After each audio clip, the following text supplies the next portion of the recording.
नमस्कार। आज की वीडियो का टॉपिक है सप्तक।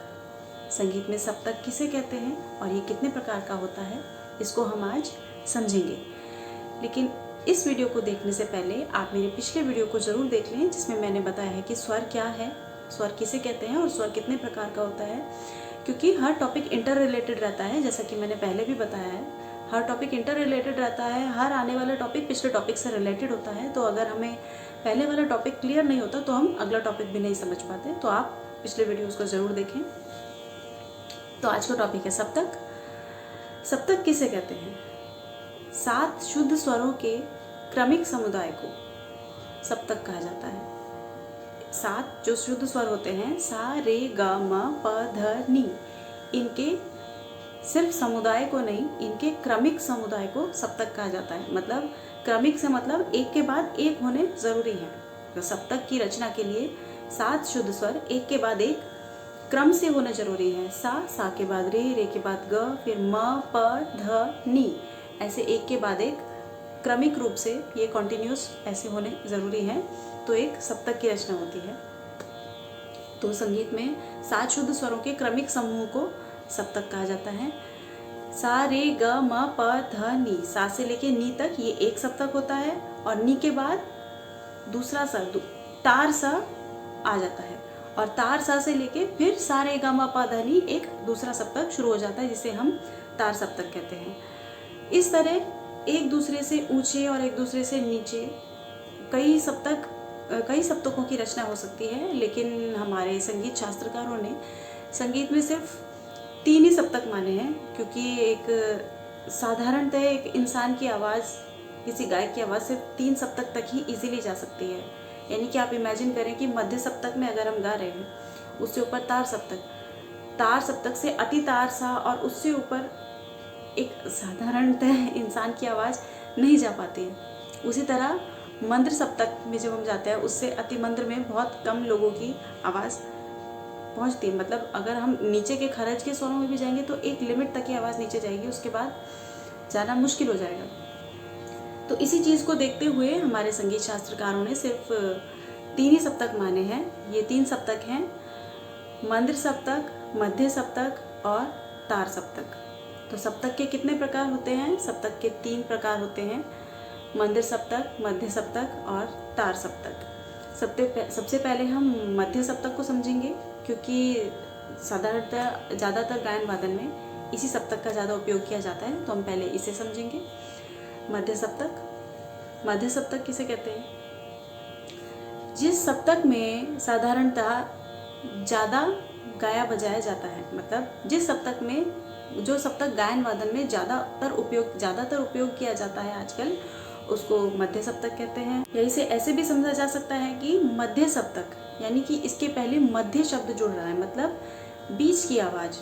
मध्य सप्तक की आवाज़ मतलब बीच की आवाज़, वो आवाज़ जो ना तो ज़्यादा ऊंची है और ना ही ज़्यादा नीची है। मध्य की आवाज़, बीच की आवाज़, एक नॉर्मल आवाज़ जिसमें हम साधारणतः ज़्यादातर गाते बजाते हैं, उसे मध्य सप्तक कहा जाता है। मध्य सप्तक के स्वरों को गाने से गले पे कुछ ज़्यादा जोर, अगर हमारा सही रियाज है, हम अच्छे रियाज में है, मतलब जो इंसान रियाज में नहीं है वो तो किसी भी स्वर को गाए तो उसके आवाज़ पे स्ट्रेन सुनाई देगा, क्योंकि उसकी आवाज़ तो प्रैक्टिस में नहीं है, रियाज में नहीं है। तो लेकिन अगर हम प्रॉपर प्रैक्टिस करते हैं, हम संगीत का रियाज करते हैं, तो मध्य सप्तक के स्वर वैसे स्वर हैं जिनको गाने से गले पर कुछ ज़्यादा, कुछ एक्स्ट्रा जोर या कुछ स्ट्रेन नहीं पड़ता है। और मध्य सप्तक के जो स्वर होते हैं वो इससे एक पहले वाला सप्तक जो होता है मंद्र सप्तक के स्वरों से दुगने होते हैं, इनसे दुगनी ऊंचाई पर होते हैं। और तार सप्तक के स्वरों से आधे होते हैं। अब आता है मध्य सप्तक के बाद आएगा मंद्र सप्तक। तो मंद्र सप्तक को हम कैसे डिफाइन करेंगे कि मध्य सप्तक से एक नीचे वाला सप्तक। मध्य सप्तक वो है जिसमें हम ज़्यादातर गाते बजाते हैं, वो मध्य सप्तक है। और मंद्र सप्तक क्या है कि मध्य सप्तक से एक नीचे वाला सप्तक, मध्य सप्तक से जो नीचे का सप्तक होता है उसे मंद्र सप्तक कहते हैं। या ऐसे भी कह सकते हैं कि साधारण वो आवाज़ जो साधारण आवाज़ साधारण आवाज़ से दोगुनी नीची आवाज़, जिसे गाने से हमारे ऐसा माना जाता है कि इसको गाने से हमारे हृदय पर जोर पड़ता है, और जिसे गाना हमें थोड़ा कठिन पड़ता है उसे मंद्र सप्तक के स्वर कहा जाता है।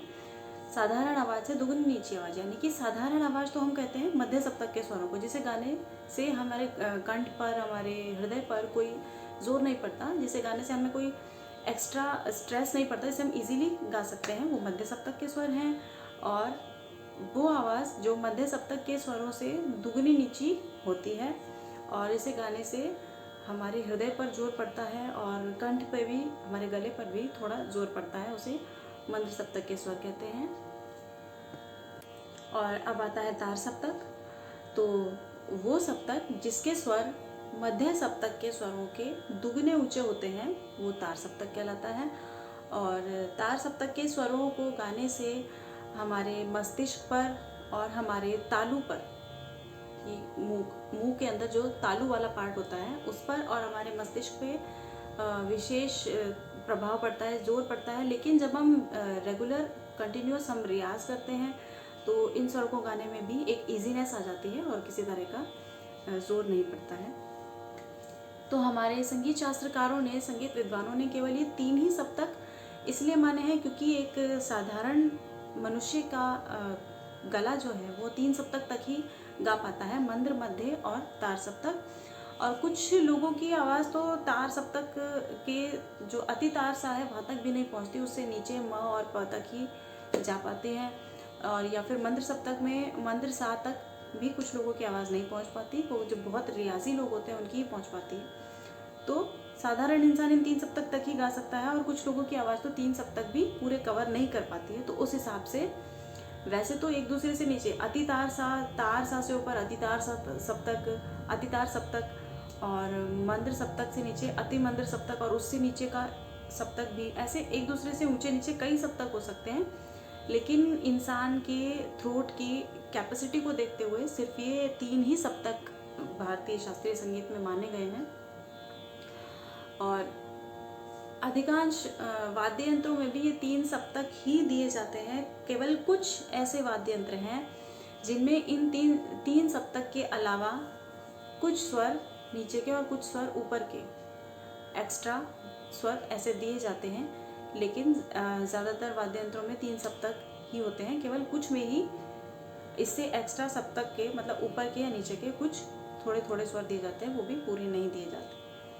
तो ये था हमारा आज का टॉपिक कि सप्तक क्या है और सप्तक कितने प्रकार का होता है। आई होप कि आप लोगों को समझ आया होगा। और अगर आप लोगों को संगीत शास्त्र के बारे में जो मैं जानकारी देती हूँ वो आपको क्लियर हो पाती है, आपको उससे कुछ समझ में आता है, तो आप मुझे कमेंट बॉक्स में ज़रूर बताएं। और अगर आपको मेरी दी हुई संगीत शास्त्र की जानकारी अच्छी लगती है, आपको समझ में आती है, आपको हेल्पफुल लगती है, तो आप चैनल को सब्सक्राइब ज़रूर करें ताकि आने वाले वीडियोस की भी आपको जानकारी मिलती रहे। और कमेंट बॉक्स में मुझे अपना रिस्पांस ज़रूर बताएं। कुछ इम्प्रूवमेंट की रिक्वायर्ड है मुझसे, तो आप वो भी मुझे ज़रूर कमेंट बॉक्स में बताएं ताकि मैं उसको अप्लाई कर सकूं। और तब तक के लिए आप गाते रहें, गुनगुनाते रहें, संगीत करते रहें। धन्यवाद।